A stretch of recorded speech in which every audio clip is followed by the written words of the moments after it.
Shopping എല്ലാം കഴിഞ്ഞ് നമ്മൾ നേരെ പോയത് ഫുഡ് കോർട്ടിലോട്ടായിരുന്നു. നമ്മൾ മൂന്നേര് നല്ല വിശന്നിരിക്കുകയായിരുന്നു. ഞാൻ ഡയറ്റിലാണ്. പക്ഷേ ചോക്ലേറ്റും അതൊക്കെയാണ് ഞങ്ങൾ കഴിക്കുന്നത്. ഡയറ്റിൽ ചോക്ലേറ്റ് ഇൻക്ലൂഡ് അല്ല, ഇപ്പൊ ഷവർമയും കൂടെ കഴിക്കാൻ പോകും.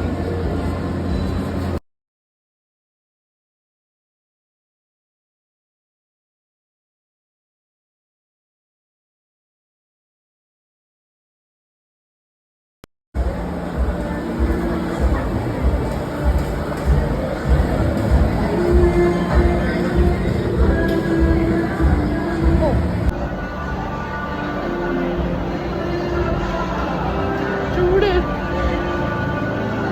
കൊള്ളാം.